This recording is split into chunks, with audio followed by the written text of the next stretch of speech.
The target pattern for this lecture is, what would you do if?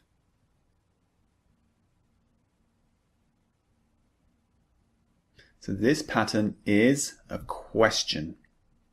What would you do if? Let's look at what this means. It's a very common pattern. What's the meaning? So look at this example. What would you do if you became a millionaire? So what does this question mean? It means, what would you do or how would you feel if this situation happened? We often use this particular pattern hypothetically. This is for unreal or impossible situations. This is a very common and useful pattern. We can use it in a variety of situations. So in the example we just read, I said, what would you do if you became a millionaire? So someone who's very, very rich, has lots of money. Now this question is hypothetical, and this means we're just imagining. It's just for fun. So when I say, what would you do if you became a millionaire? You just have to imagine, what would you do if you had lots of money? So you might reply with, I would buy a beautiful house, I'd buy a Ferrari, I'd go traveling around the world. So it's just a hypothetical question. It's just an imaginary or unreal situation. Another example might be, what would you do if you visited the moon?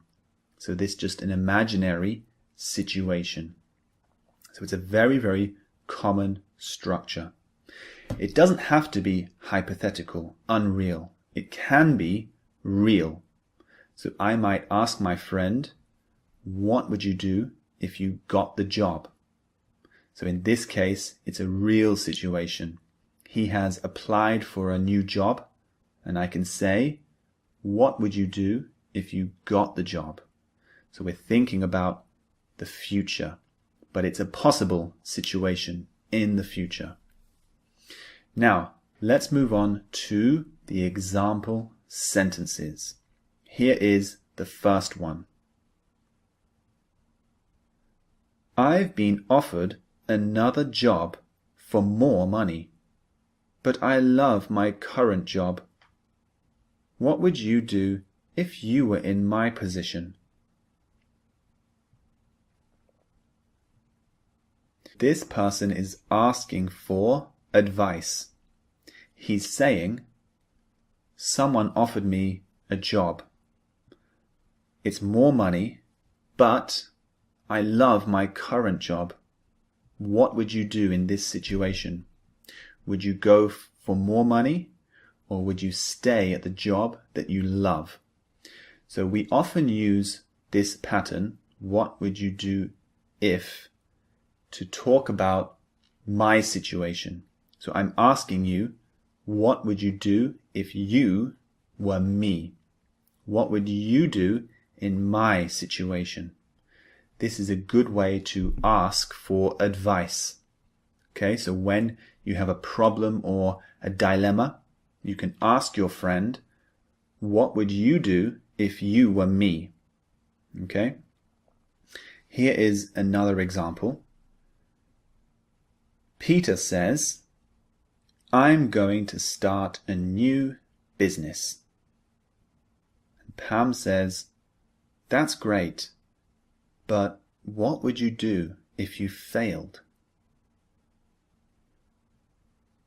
So Pam is worrying for Peter. So Peter is going to start a new business, and Pam says, well, that's good, but what would you do if you failed?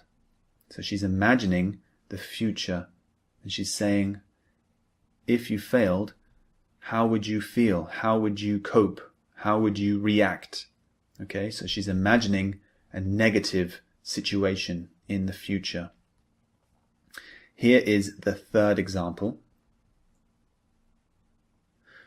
What would you do if you could live forever? So this is definitely a hypothetical question because it's pretty much impossible for now. What would you do if you could live forever? So this question is really asking, how would you feel? So even though the verb is do, what would you do? Often we want the person's answer to be, how would you feel? So in this case, what would you do if you could live forever? Is basically saying, how would you feel? You might answer, well, I wouldn't like it because I'd grow very old. I'd have to get many, many different jobs throughout my life. I'd have to work hard. Or you might say, wow, I would feel great. That would be fantastic. I would love to live forever. So it's not always what you would do exactly. It's how you would feel as well. Now let's look at the structure for this question. We use the pattern, what would you do if, plus a noun, plus a past tense verb. So for example, what would you do if you failed? So the structure of this pattern is very important. We use a past tense verb, not a present tense verb. Even though we're talking about the future, an imaginary future or an imaginary situation, we don't use a future tense. We use a past tense verb. Okay? It's very important to remember that. Now, move on to the exercises, the speaking and the listening exercises. Practice those and make sure you download the MP3s as well. I'll see you in the next lecture.